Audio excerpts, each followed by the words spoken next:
어서오세요. 반갑습니다. 방송 시작되기 전까지 잠시 대기 부탁드립니다.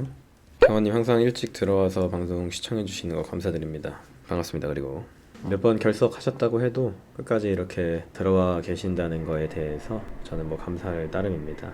잘 시청해주시기만 하는 걸로 저는 만족스럽습니다. 아주. 자, 그럼 바로 라이브 시작해 볼게요.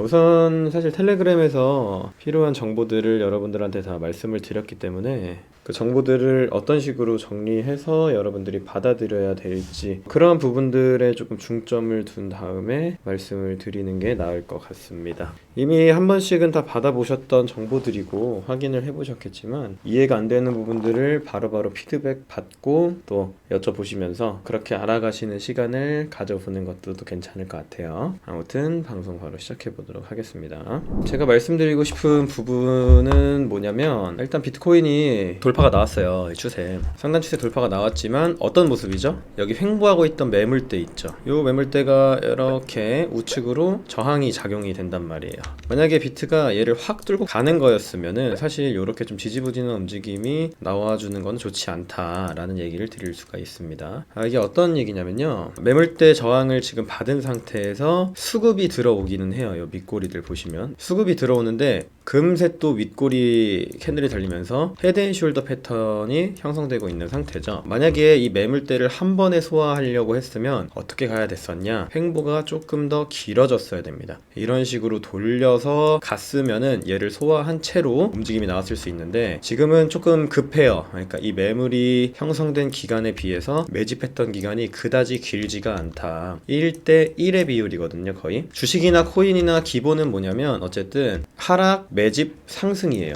그쵸? 하락 매집 상승. 근데 이 하락 기간 대비 매집하는 기간이 보통 두세 배는 나와줘야 이 전 매물대 소화가 된다고 보시면 되겠습니다. 지금은 요 매물대 이렇게 쌓인 기간, 그 다음 하락하고 매집한 기간, 올린 기간 따져봐도 1대 1의 비율이 나온다. 따라서 요 매물대를 지금 소화하기에는 조금 무리가 있을 수 있다라는 점 참고해 주시면 되겠습니다. 그 다음 제가 제 텔레그램 보면서 또 설명을 드려보도록 할게요. 이렇게 말씀드렸죠. 기존 매물대 부근에서 횡보가 길어지면 안 좋다. 빠르게 뚫어야 된다. 만약에 여기서 더 이상 상승을 하지 못하고 지속적으로 횡보하는 움직임이 나온다면 이 매물 그리고 이 매물 같이 쌓여버리는 상황이 됩니다. 따라서 한 번에 뚫어줘야 되는데 지금 이 초록색 시그널을 보시면 숏 신호가 또 들어와 버렸어요. 제 생각에는 그다지 괜찮은 상태는 아니다. 상승을 위해서 올라가기에는 썩 좋지 않은 상태로 보여지기는 합니다. 저의 지극히 개인적인 사견이고요. 자, 증시 내용 한번 살펴보면 FOMC 의사록에서 함부로 금융 완화, 그러니까 금리를 우리가 이제 그만 올리겠다라는 얘기를 안 한다는 거죠. 연준 위원들의 발언이 공개되며 하락세를 보였지만 중국 경기 회복 기대감 및 테슬라 주가는 그래도 조금 올라줬습니다. 자, 그 다음 유가 하락에 따른 물가 상승 압력 둔화, 저가 매수가 유입되며 강세로 마감이 됐는데 금리를 인하했다가 다시 물가가 상승하면 되돌리기 어렵기 때문에 금리 인하에 신중해야 한다는 입장. 사실 우리가 항상 알고 있었던 이슈거리이기 때문에 뭔가 영향은 제한적이라고 볼 수가 있는 거죠. 어제 의사록 공개가 된 내용들 자 보시면 미국 연방준비제도의 연이은 금리 인상과 경기 침체 우려에도 노동시장 과열이 지속되고 있다는 보고서가 나왔다. 자, 탄탄한 구인 수요가 확인되며 새해에도 패드, 연준의 긴축에 힘이 실릴 전망이 있다라는 점 참고해 주시면 되겠습니다. 그리고 제가 이거는 오전에 확인한 데이터인데 암호화폐 거래소 전체 거래량이 지속적인 감소 추세에 놓여 있는 걸 볼 수가 있습니다. 자, 보시면 2021년도부터 2023년도까지 거래량이 굉장히 많이 줄고 있죠. 1일 거래량, 자, 이동평균선으로 따져봐도 이렇게 계속 하락하고 있는 걸 확인을 해볼 수가 있어요. 7일 이동평균으로 따진 겁니다. 이 데이터는. 아무튼 간에 시장이 살아나기 위해선 가장 필요한 게 유동성이란 말이죠.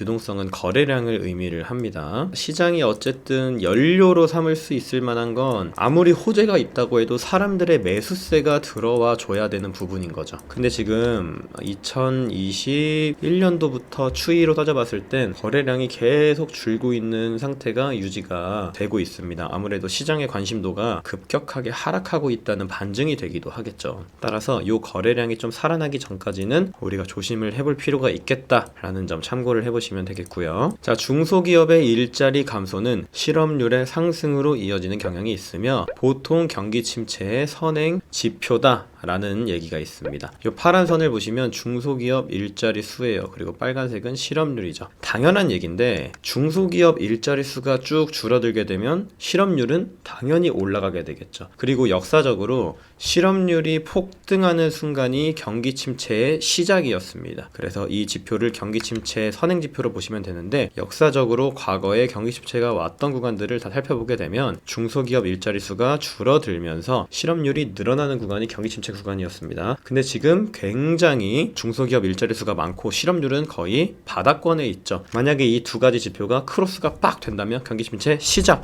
이렇게 보시면 될 것 같습니다. 제 생각에도 경기 침체는 찾아올 거라고 보고 있어요.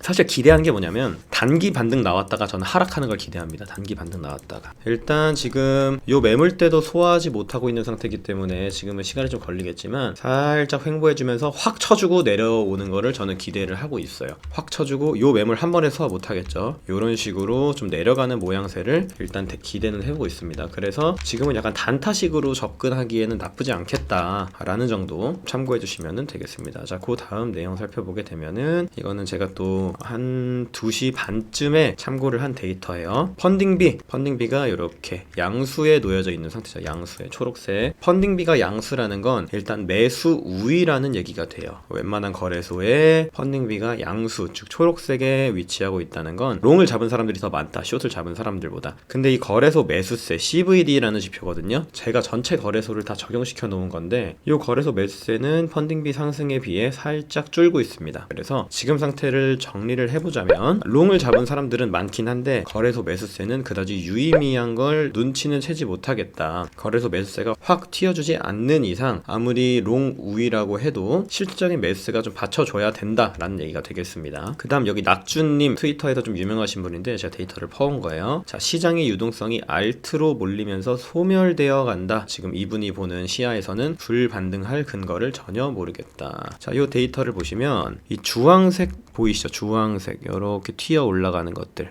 이게 알트들을 말하는 거거든요. 알트들. 그러니까 유동성이 지금 알트로 쏠리고 있다는 얘기예요. 이게 파란색이 위로 팍 튀어오르면 유동성이 비트로 쏠리고 있다는 얘기가 되는 거고요. 초록색이 튀어오르면 이더로 유동성이 쏠린다는 얘기가 됩니다. 경환님이 말씀하신 것처럼 오늘 튀는 알트들이 몇몇 있잖아요. 근데 그게 그다지 좋은 신호가 아니다. 이렇게 말씀드릴 수가 있는 거죠. 자, 업비트에서 한번 확인을 해볼게요. 그게 좋은 신호가 아니다 라는 얘기입니다. 시장 유동성은 어쨌든 비트로 쏠려야 돼요. 어쨌든 잘 보시면 칠리즈, 비골, 이케시 막 알트들이 조금씩 튀고 있어요. 튀고 있는데 이 알트 시장이 올라가기 위해서 선행돼야 되는 조건이 뭐죠? 조건. 알트 시장에 폭등이 찾아오기 위해 선행돼야 되는 조건. 어쨌든 비트로 도미가 쏠리고 비트 단독 상승이 나온 다음에 그 자금들이 알트로 빠지면서 올라가야 되는데 지금 얼마 있지도 않은 시장 유동성이 알트로 쏠리고 있다. 이거는 시장한테 그다지 긍정적인 얘기가 아니라는 얘기가 되는 거죠. 그래서 제가 오늘 시황을 정리를 해드리면요. 일단 비트의 유동성이 쏠리지 않은 상태에서 알트들이 이렇게 튀고 있다는 건 단기적인 단발성 상승이라고 볼 수가 있습니다. 자, 그 다음 제 말의 근거를 대기 위해서 이 암호화폐 전체 시장 거래량을 제가 올려드린 거예요. 거래량 계속 줄고 있죠. 일일 거래량 수치로 봐도 계속 줄고 있어요. 유동성이 실제로 없습니다. 이 시장에는 올라갈 만한 연료가 없다는 건데 그 연료를 쥐어짜서 알트가 올라가고 있다는 얘기가 되는 거예요. 그 남은 연료를 쥐어짜서 알트가 가고 있다. 즉 단발성 상승이라고 파악을 해볼 수가 있다라는 얘기죠. 그리고 시장 심리는 지금 양수지만 전체적인 거래소 매수세를 봤을 땐 그다지 눈에 띄는 어떤 매수세는 들어오지 않았다. 자, 그 다음 이 낙주님이 올려주신 데이터 현재 시장 유동성은 알트로 다 쏠리고 있다. 종합해보면 지금 시장 알트 강세, 비트 약세인데 어쨌든 찐불장이 찾아오기 위해선 비트가 먼저 가야 되고 비트로 쏠렸던 돈이 알트로 푹 뿌려지면서 올라가는 게 올바르겠다. 이렇게 말씀드릴 수 있겠습니다. 그래서 지금 알트를 타는 건 위험한 행동일 수 있다 라고 정리를 드릴 수 있을 것 같아요. 이해되셨다면 4번 한번 눌러주세요. 네, 어렵지 않은 내용이죠. 종합 정리를 해드린 겁니다. 오늘 시장 종합 정리, 그리고 차트로도 지금 매물대를 소화하지 못하는 그림이다, 단기적으로 이 매물대부터 소화해야 된다 라고 말씀드렸고, 현재 시장 자금의 흐름이 어떻게 흘러가고 있는지, 알트들이 왜 올라가는지, 동훈님이 말씀하신 것처럼 정말 알트들은 숏 대기 타야 될 수도 있어요. 그래서 전체적인 흐름을 다 말씀드린 거니까 여러분들이 참고하셔서 매매에 활용을 해보시면 되겠습니다. 늘 그랬듯이 저는 필요한 것만 전달드리고 또 방송 마무리하도록 하겠습니다. 오늘도 시청해주셔서 감사드리고 저는 다음 방송 때 찾아뵙도록 할게요. 자, 다들 성투하시고 1월 5일이에요. 새로운 연도의 시작 아름답게 잘 마무리하시고 좋은 일만 또 있으시기를 바라겠습니다. 감사합니다.